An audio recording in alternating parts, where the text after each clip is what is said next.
नमस्कार दोस्तों। तो एक बार मैं फिर से स्वागत करता हूं आप सभी लोगों का आपके अपने YouTube चैनल राजन क्लासेस में। तो चलिए दोस्तों, आज के इस वीडियो में हम देखेंगे कैकेयी का अनुताप गीत। तो इसके जो लेखक हैं, जो कवि हैं, वो हैं मैथिली शरण गुप्त। तो ये जो कैकेयी का अनुताप है मैथिली शरण गुप्त द्वारा लिखा गया है। तो इसमें हम लोग बहुत ही अच्छा पैराग्राफ डिस्कस करेंगे। इसके अर्थ को एकदम बारीकी से समझा जाएगा। उसके पहले मैं आपसे यही कहना चाहूँगा कि वीडियो को लाइक कर दीजिएगा और शेयर कर दीजिएगा, ठीक है। इसके बाद ध्यान दीजिएगा, आज की वीडियो में जो क्वेश्चन हम आपको लेकर आए हुए हैं, जो टॉपिक लेकर आए हुए हैं, यहाँ से पूरा 10 नंबर का क्वेश्चन पूछे जाएंगे। तो चलिए हम बिना देर के शुरू करते हैं। तो ये लीजिए भाई, पहला कैकेयी के अनुताप का ये पहला पैराग्राफ है। बोला जा रहा है कैकेयी का अनुताप। तदंतर बैठी सभा ऊटज के आगे, नीले वितान के तले दीप बहु जागे। टकटकी लगाए नैन सुरों के थेवे, परिणामोत्सुक उन भयातुरों के थेवे। उत्फुल्ल करौंधी कुंज वायु रह रह कर करती थी सबको पुलक पुल मह मह कर। वह चंद्रलोक था कहाँ चांदनी वैसी, प्रभु बोले गिरा गंभीर निरनिधि जैसी।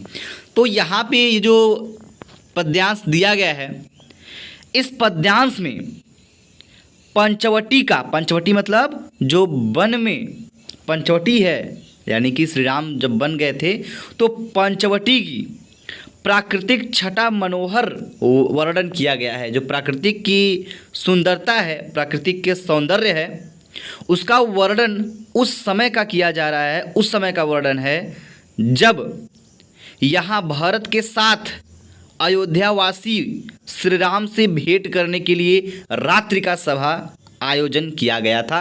उस समय का बहुत ही सुंदर वर्णन किया है मैथिली शरण गुप्त ने, ठीक है बेटा। चलिए समझ लेते हैं। तदंतर बैठी सभा ऊटज के आगे।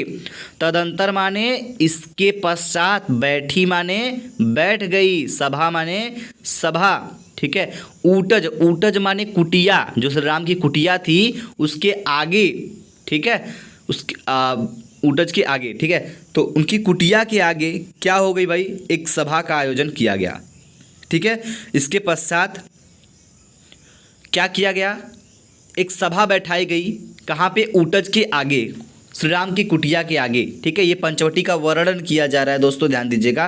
तो जब श्री राम के पास भरत सहित अयोध्यावासियों पहुँचते हैं, पंचवटी पहुँचते हैं, तो उस रात्रि का पहुंचने के बाद रात्रि का श्री राम की कुटिया के सामने जो सभा बैठाई गई है उसका वर्णन किया जा रहा है। बोला जा रहा है नीले वितान के दीप बहु जागे, ठीक है। नीले वितान, नीले मतलब नीले बादल, ठीक है।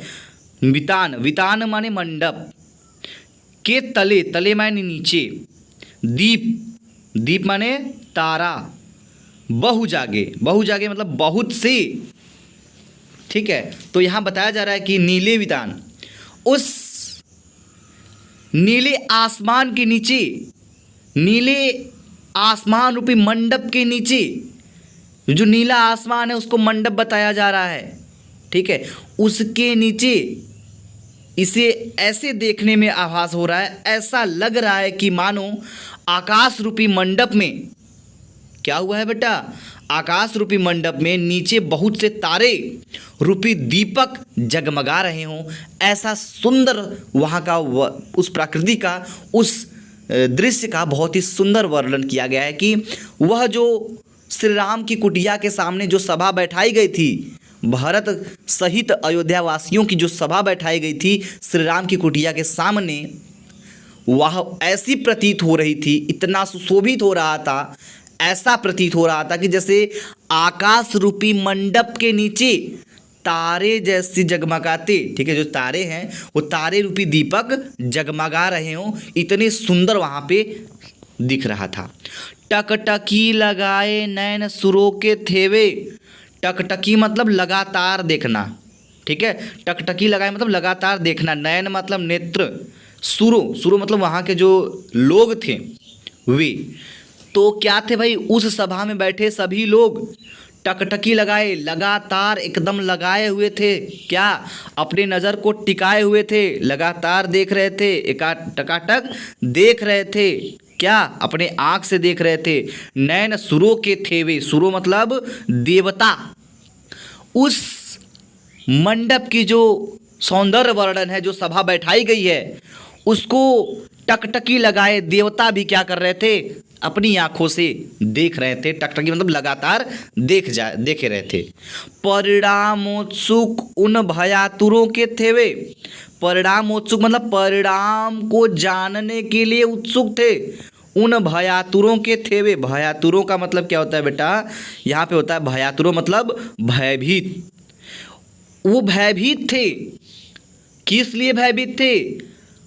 वह परिणाम को जानने के लिए उत्सुकता से भरे पड़े थे, भयभीत थे कि ये जो मंडप, आकाश रूपी मंडप में जो सभा बैठाई गई है, प्रभु श्री राम की कुटिया के सामने जो सभा बैठाई गई है, उसका परिणाम क्या होगा, उसको जानने के लिए जो देवता थे, जो लोग थे सभा में बैठे, वो सभी लोग क्या थे, टकटकी लगाए हुए बैठे थे। उत्फुल्ल करौंधी कुंज वायु रह रह कर करती थी सबको पुलक पूर्ण मह मह कर। उत्फुल्ल, उत्फुल्ल का मतलब क्या होता है बेटा, प्रसन्न कर देने वाली। करौंदी कुंज, करौंदी मतलब करौने का बगीचा, करौंदे का पेड़ देखा है ना आप लोगों ने। तो उत्फुल्ल यानी कि प्रसन्न कर देने वाली जो करौने के बगीचे थे, ठीक है, वायु रह रह कर, तो वो क्या करते थे, वायु यानी कि जो हवा थी उस बगीचे के माध्यम से हवा जो आ रही थी रह रह कर करती थी। जो हवा आ रही थी वो क्या करती थी, सबको पुलक पूर्ण मह मह कर, सबको आनंद से परिपूर्ण कर देती थी। ठीक है, जो करौंदे के बगीचे, करौंदे का जो पेड़ होता है उसकी बगीचों से जो हवा आ रही थी वह सभा में बैठे सभी लोगों को क्या कर दे रहे थे बेटा, पुलक पूर्ण मह मह कर, उसको क्या करती, सबको आनंद से परिपूर्ण कर दे रही थी। आगे बोला जा रहा है वह चंद्रलोक था, वह चंद्रलोक था। वो जो सभा बैठी थी वो चंद्रलोक सा दिख रहा था, लग रहा था, आभास हो रहा था कि वो कोई चंद्रलोक है।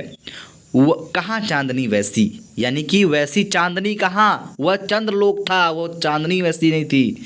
प्रभु बोले, उसी सभा के बीच प्रभु बोलते हैं, श्री राम अपनी वाणी रखते हैं, बोलते हैं, क्या बोलते हैं, गंभीर निरनिधि जैसी।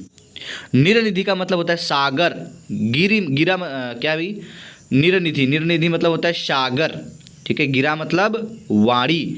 तो प्रभु अपनी वाणी को बोलते हैं, वाणी में बोलते हैं, गंभीर, गंभीर मतलब गंभीरता पूर्वक, निरनिधि, निरनिधि मतलब सागर जैसी वाणी से आप बोलते हैं। ठीक है, सागर, श्री राम ने सागर के जैसे गंभीर स्वर में बोलना प्रारंभ किया। क्या बोलते हैं बेटा, आगे वाले हम पैराग्राफ में समझेंगे। समझ में आया तो इसको लाइक कर दीजिएगा। अब देखिए क्या बोल रहे हैं बेटा, बोल रहे हे भरत भद्र अब कहो अभिस्पित अपना। उस सभा में जो प्रभु हैं वह बोल रहे हैं, कह रहे हैं कि भरत भाई से कह रहे, हे भरत भद्र, हे भरत भाई अब कहो, मतलब अब तुम कहो, अभिस्पित अपना, अभिस्पित मतलब इच्छा, अब तुम अपनी इच्छा कहो। कौन कह रहा है, प्रभु श्री राम बोल रहे हैं भरत से कि हे भरत भाई अब तुम अपनी इच्छा बताओ, कहो, इस सभा में अपनी इच्छा को कहो। सब सजग हो गए भंग हुआ जो सपना। सब मतलब जो सभा में बैठे लोग थे सजग हो गए। सजग मतलब जैसे सो के उठ जाता है कोई, अचानक सोया हुआ उठ जाता है, सजग हो जाए, सो के उठ गए, जैसे कोई नींद में ना हो, जैसे सजग हो गए, भंग हुआ जो सपना। सब लोग इस तरह जग गए, इस तरह मतलब इस तरह ध्यान लगा लिए, कह सकते हैं इस तरह जाग गए जैसे भंग हुआ जो सपना।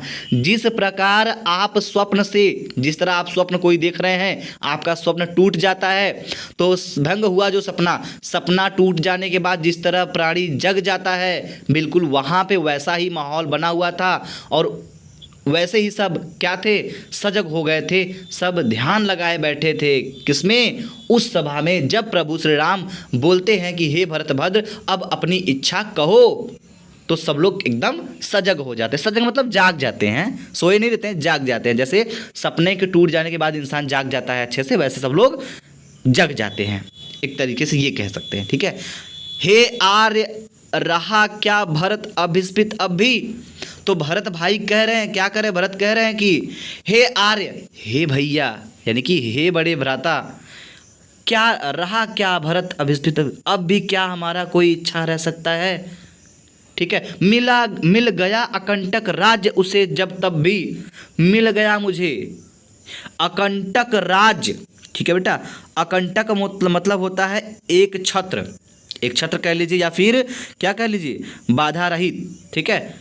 मिल गया अकंटक राज्य उसे तब भी, यानी उस जिसे अकंटक राज्य मिल भी गया तब भी क्या मेरी कोई इच्छा रह सकती है। पाया तुमने तरु तले आरड़ बसेरा।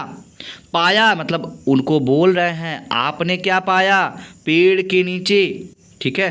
तरु तले मतलब पेड़ के नीचे पाया तुमने, हे भैया, मतलब भरत कह रहे हैं कि बड़े भाई को, हे भ्राता, हे बड़े भाई श्री राम से, पेड़ के नीचे तुमने पाया क्या, तुमने पाया पेड़ के नीचे, ठीक है। आरड़य बसेरा जंगल में निवास, यानी आपने जंगल में पेड़ के नीचे निवास पाया तुमने, ठीक है, आपने पाया। और हमें क्या, हमको राज सिंहासन मिल गया भाई। आगे बोला जा रहा है कि रह गया अभिस्पित से तदपि क्या मेरा, क्या तब भी मेरी कोई इच्छा रह गई होगी।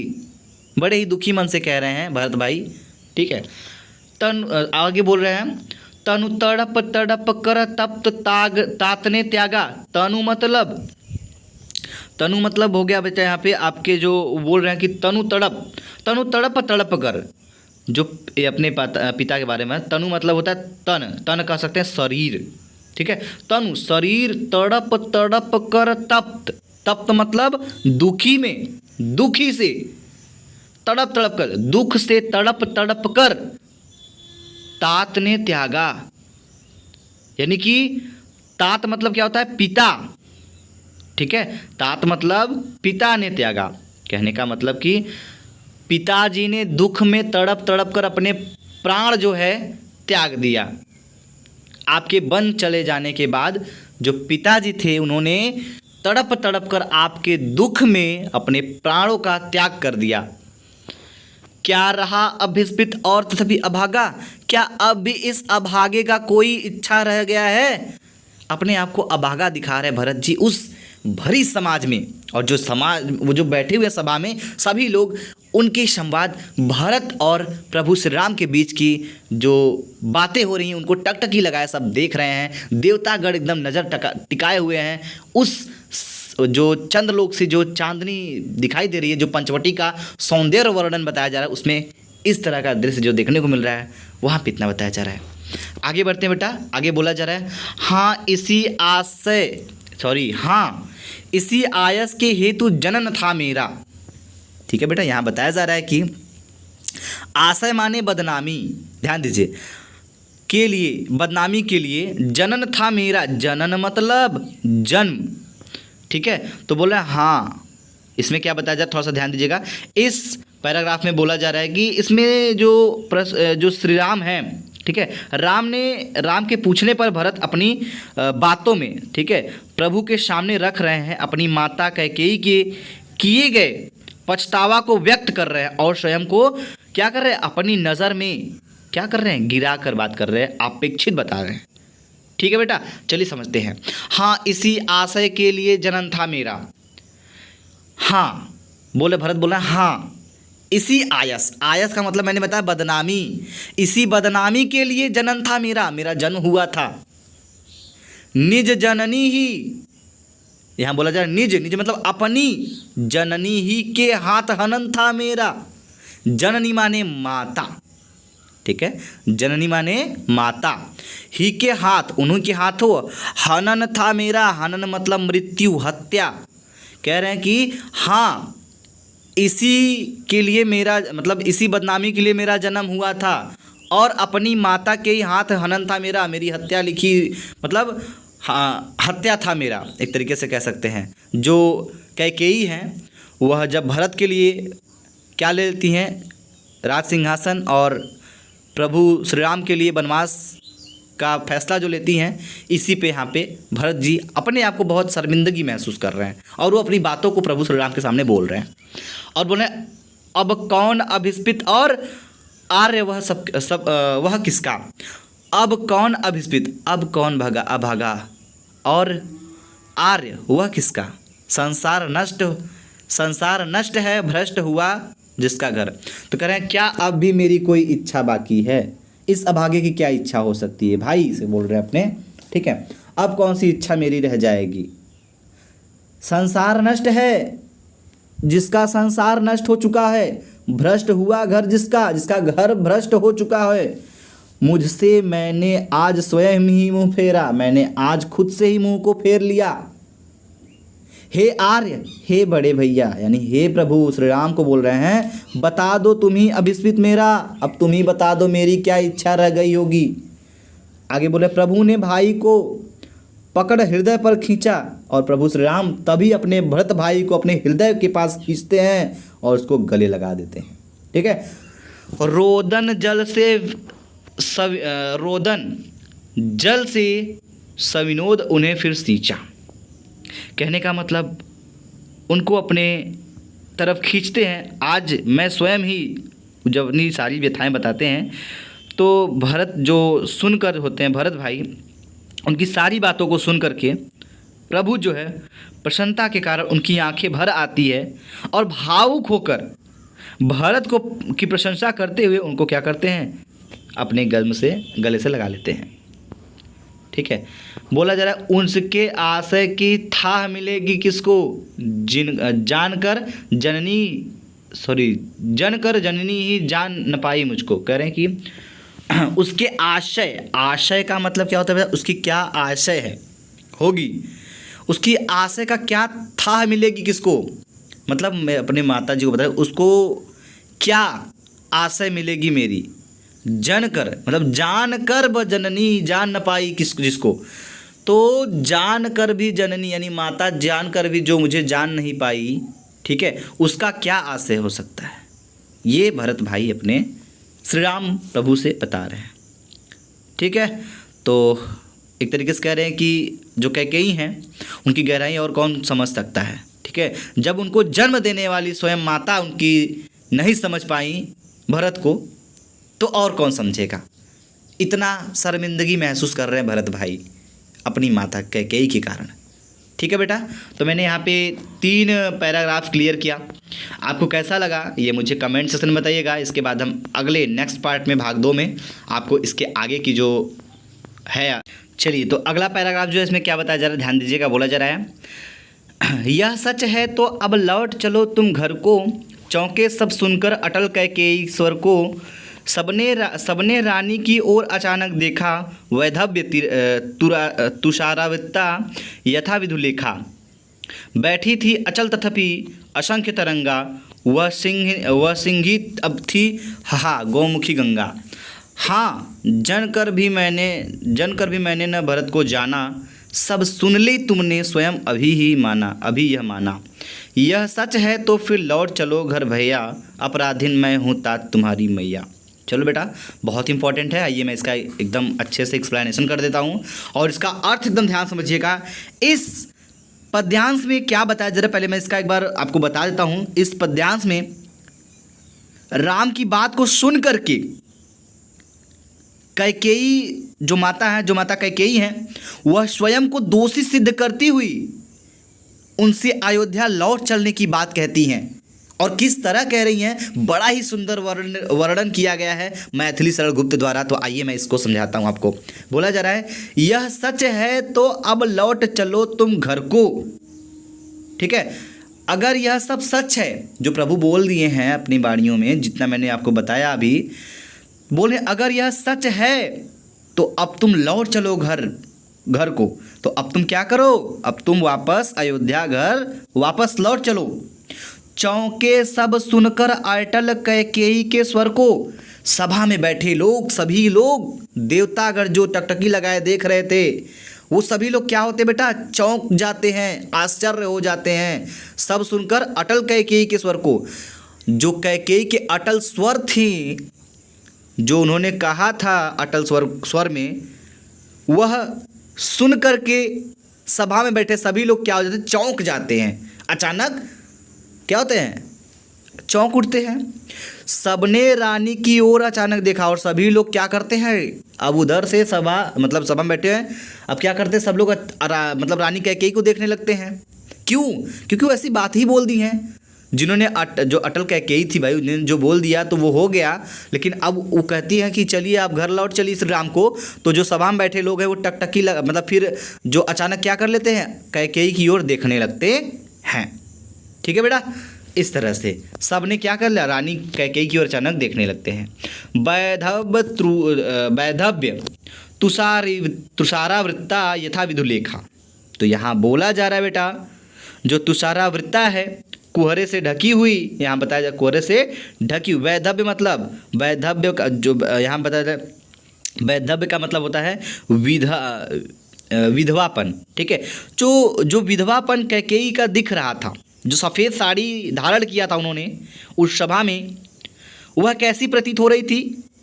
देखिए ध्यान दीजिएगा, जो विधवा रूप में सफ़ेद साड़ी लपेट करके जो कैकेयी जी सभा में खड़ी होकर जब ये वाणी बोलती हैं प्रभु श्री राम के सामने कि यदि यह सब सच है तो तुम घर लौट चलो, तो सब लोग जब अचानक देखते हैं तो वो ऐसा दृश्य प्रतीत होता है।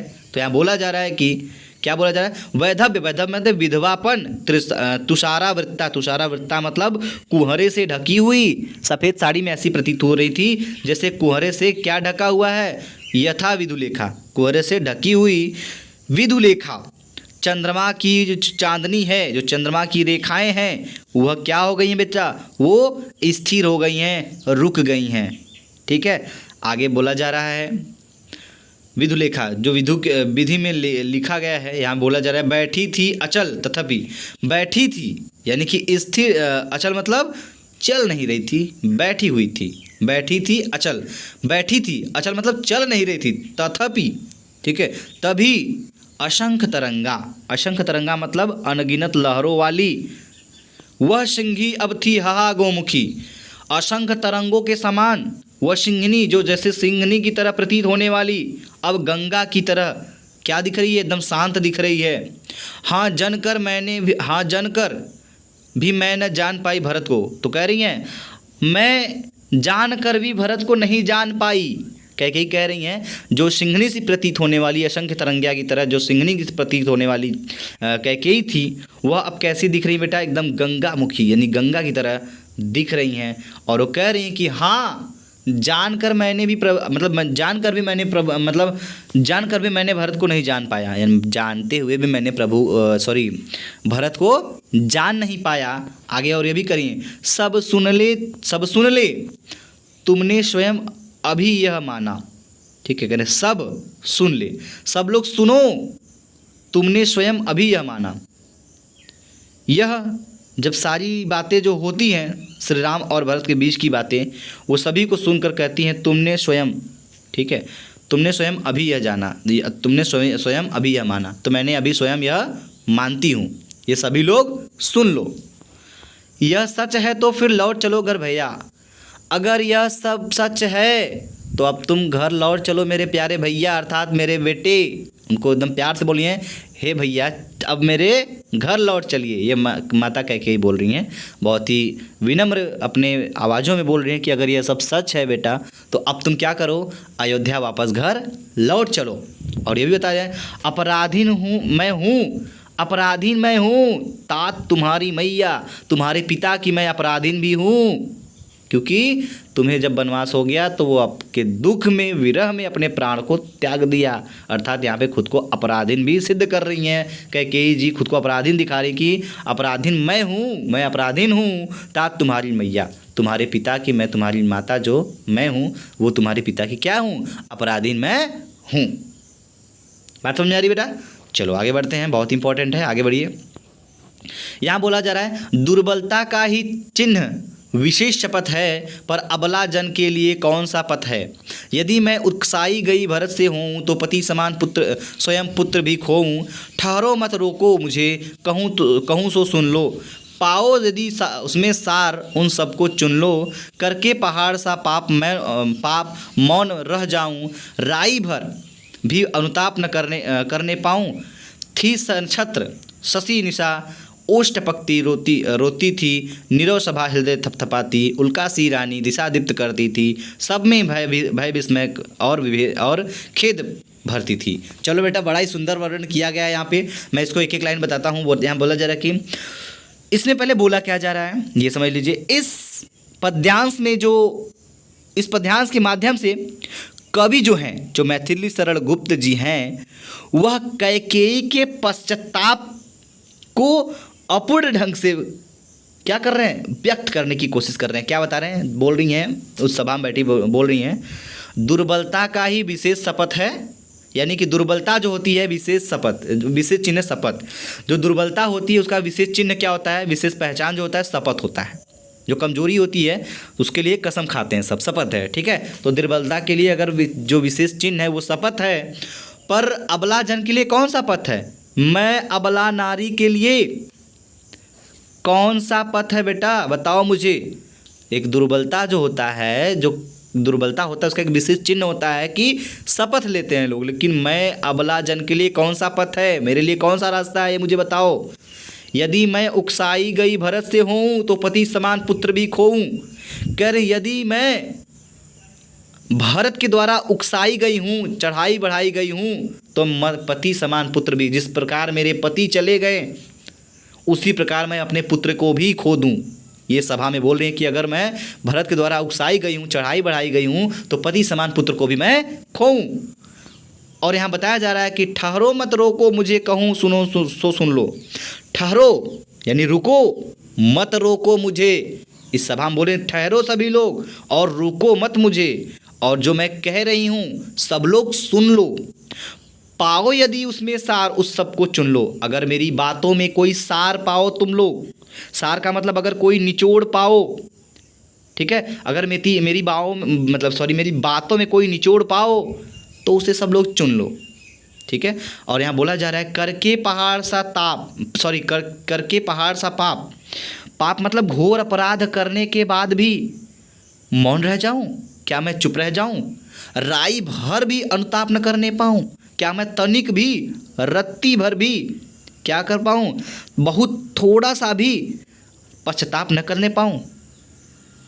ये बोल रही कैकेयी जी कह रही कि क्या मैं पहाड़ों जैसा पाप कर करके, ठीक है, घोर अपराध करने के बाद भी मैं राई भर थोड़ा भी पश्चाताप नहीं करूं? बोले थी सनक्षत्र शशि निशा ओष टपकती रोती थी निरौस्त हृदय सभा हृदय थपथपाती। सनक्षत्र मतलब होता तारों सहित, शशि निशा मतलब चांदनी रात, ओष टपकती उस चांदनी रात में तारों सहित चांदनी रात में जो ओष टपक रही थी, तो रोज टपकती रोती थी नीरव सभा हृदय थपथपाकर। इस प्रकार ओष दिख रही थी, जैसे कि क्या हो रही बेटा, उस कोहरे में जो सफ़ेद कलर की साड़ी धारण किया था उन्होंने, उस कोहरे में ऐसा लग रहा था जैसे कि तारों सहित चांदनी रात में क्या हो रही है, उनकी आंखों से ओस टपक रही हो। हृदय थपथपा मतलब यहाँ बोला जा रहा है ना, नीरव सभा हृदय थपथपा। नीरव मतलब होता है शांत। उस शांत सभा में हृदय थपकाती, अपने हृदय को थपथपा कर क्या करी थी, रो रही थी, अपनी बातों को प्रभु श्री राम के सामने कह रही थी उस सभा में। आगे बोला जा रहा है उल्का सी रानी दिशा दीप्त करती थी। उल्का मतलब टूट कर गिरने वाला तारा, जो तारा टूट कर गिरता है उसको बोलते हैं उल्का, ठीक है। उल्का सी रानी, तारों के जो तारे होते हैं टूट कर गिरने वाले तारों के समान रानी दिशा दीप्त करती थी। जो रानी दिशा क्या करती थी बेटा, दिशा दीप्त प्रकाशित करने वाली रानी प्रतीत होती थी। सब में भय विस्मय और खेद भाव भरती थी। जो सब में क्या करती थी, भय माने डर, विस्मय माने आश्चर्य प्रकट करती थी, और खेद भरती थी, खेद माने दुख भरती थी। वही समय क्या हो रही है, खुद को बहुत ही अपराधीन मान रही है। आगे बोला जा रहा है नेक्स्ट पैराग्राफ में, क्या कर सकती थी मरी मंथरा दासी। अब बेचारी मंथरा क्या कर सकती थी जो मर चुकी थी, जो दासी मंथरा थी वो क्या कर सकती थी। मेरा ही मन रह सका न निज विश्वासी। और मेरा ही मन क्या था बेटा, नहीं रह सका। क्या, निज मतलब अपने, विश्वासी मतलब खुद पे विश्वास नहीं रह सका। क्या कर सकती थी मंथरा दासी, मेरा मन खुद नहीं था विश्वासी, मेरा मन खुद विश्वासी नहीं था, तो मेरा मंथरा दासी क्या कर सकती थी जो मर चुकी है। आगे बोला जा रहा है जल पंजर गत अब अरे अधीर अभागे। जल मतलब क्या होता है बेटा, समझिएगा, जल मतलब होता है पानी, क्या होता है? जल मतलब पानी होता है। और यहाँ पे बोला जा रहा है पंजर, जल मतलब देखिए यहाँ पे ध्यान दीजिएगा, पंजरगत जो है ये एक ही में है। पंजरगत मतलब शरीर के अंदर, ठीक है बेटा। थे स्वयं मुझी, सॉरी यहाँ पे क्या है, जल पंजरगत अब अरे अधीर अभागे। जल मतलब पानी, ठीक है। पंजरगत मतलब शरीर के अंदर स्थित, अरे अधीर, ठीक है। अधीर माने धैर्य न रखने वाला, ठीक है। अभागन मतलब अभागा। कहती कि जो जल के समान, मतलब कि जो हमारे अंदर शरीर के अंदर स्थित है, धैर्य न रखने वाला, जो शरीर के अंदर होता है, अभागे के अंदर, वे ज्वलित भाव थे। वो क्या थे? वो ज्वलित भाव थे। ज्वलित मतलब जलने वाला भाव था, ठीक है। स्वयं मुझी में जागे। क्या हुआ? वो स्वयं मुझ में ही क्या हो गया? जाग उठा, ठीक है बेटा। अब आगे क्या बताया जा रहा है इसमें, बोले कि पर था केवल, ठीक है। पर था केवल क्या ज्वलित भाव ही मन में, क्या पर मेरे मन में ज्वलित भाव ही था? ऐसा खुद को बता रही हैं। क्या शेष बचा कुछ और न था जन्म में? क्या और कुछ नहीं बचा था मेरे अंदर? एक सिर्फ ज्वलन की भावना थी हमारे अंदर। ये पूछ रही हैं, कह रही हैं। कुछ मूल्य नहीं वात्सल्य मात्र क्या तेरा, पर आज अन्य सा हुआ वत्स भी मेरा। थूके मुझ पर त्रैलोक्य भले ही थूके, जो कोई जो कह सके कहे, क्यों चूके। और कह रही हैं कुछ मूल्य नहीं है वात्सल्य। यहाँ पे बोला जा रहा है कि शांत से प्रेम का भाव जो होता है वह क्या हो रहा है? शांत का जो प्रेम यहाँ बताया जा रहा है, कुछ मूल्य है नहीं है। वात्सल्य का मतलब होता है बेटा, वात्सल्य का मतलब होता है, ठीक है, संतान से प्रेम का भाव। जो संतान से प्रेम का भाव होता है वो मूल्य था, ठीक है। क्या तेरा, क्या सिर्फ मेरा वही मूल्य था? पर आज अन्य सा हुआ वत्स भी मेरा। पर क्या हुआ? आज अन्य सा मतलब आज दूसरों सा हुआ वत्स मेरा। वत्स मतलब होता है बेटा पुत्र, ठीक है। तो क्या हो गया? मेरा भी पुत्र आज क्या हो गया? अन्य सा हो गया है, अलग सा हो गया है, औरों सा हो गया, ठीक है। आगे बोला थूके मतलब थूको मुझ पर त्रैलोक्य भले ही थूके। थूकता है तो थूकने दो, बोल रही हैं थूके मुझ पे थूके। त्रैलोक मतलब त्रिलोक भी, तीनों लोक अगर हम पे थूकेगा आज, भले ही थूक ले। जो कोई कह सके, जो मुझे कोई कहना चाहे वो कह सकता है, कहने में कोई चूक नहीं करे। छीने न मातृ पद किंतु भरत का मुझसे। जो मुझ पे थूकता है वो थूके, जो कहता है वो कहे, लेकिन यह न चूके। क्या न चूके? छीने न मातृपद। मातृपद मतलब माता का पद, किंतु लेकिन भरत से मुझ पर मातृपद जो माता का पद है वह नहीं छीने, वह नहीं चूके ना चाहिए। हे राम दुहाई करूं और क्या तुझसे करें? हे राम अब मैं तुझसे और क्या दुहाई करूं? ये कैकेयी जी प्रभु श्री राम को बोल रही हैं उस सभा में। चलो बेटा आगे बढ़ते हैं। आगे बोला जा रहा है कहते आते थे यही सभी नरदेही, माता न कुमाता पुत्र कुपुत्र भले ही। अब कहे सभी यह हाय विरुद्ध विधाता है। पुत्र ही रहे कुमाता माता, बस मैंने इसका बाह्य मात्र ही देखा, दृढ़ हृदय न देखा। मृदुल गात्र ही देखा, परमार्थ न देखा पूर्ण, स्वार्थ ही साधा। इस कारण यही तो हाय आज यह बाधा, युग तक चलती कठोर कहानी। रघुकुल में थी एक अभागिन रानी। चलो बेटा इसका भी अर्थ हम समझते हैं। तो इसमें बोला जाए कहते आते थे यही सभी नरदेही। क्या कहते आते थे अभी तक बेटा? यहाँ बोला जा रहा है, जरा ध्यान से समझ लीजिएगा इस बातों को, ठीक है बेटा। चलिए इस पद्यांश में जो कैकेयी हैं वह स्वयं को धिक्कारते हुए भरत के हृदय को न जान पाने की असमर्थता व्यक्त कर रही हैं इस समाज में, इस पैराग्राफ के थ्रू। तो आइए जरा हम इसको समझ लेते हैं। बोला जा रहा है नरदेही, नरदेही मतलब मानव तन को धारण करने वाला अर्थात पुरुष, ठीक है, पुरुष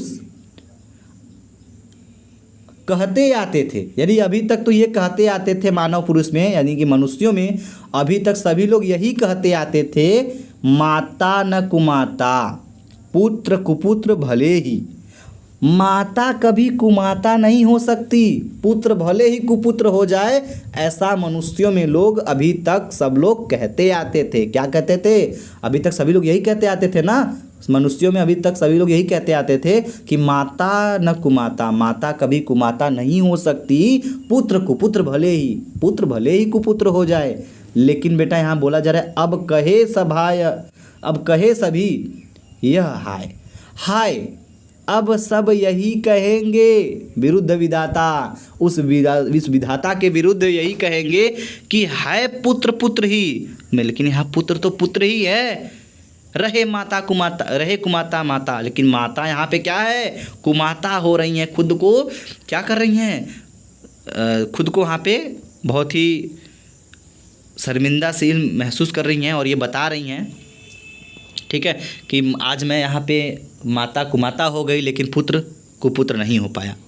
ठीक है, बस मैंने इसका बाह्य मात्र ही देखा। कह रही कि इस मतलब समाज में खड़े होकर बोल रही हैं कि मैंने, भरत को कह रही है, मैंने बस इसका बाहरी मात्र देखा है, मैं भरत के शरीर की बस बाहरी भाग को मैंने देखा है। दृढ़ हृदय, दृढ़ मतलब दृढ़ हृदय ने देखा, मैंने इसके दृढ़ता हृदय को नहीं देखा है। मृदुल गात ही देखा, एक मधुर शरीर को ही देखा है, इसके दिल के हृदय को नहीं जाना मैंने, इसके फीलिंग्स कह सकते हैं, ठीक है, इसके भाव को मैंने नहीं जाना है।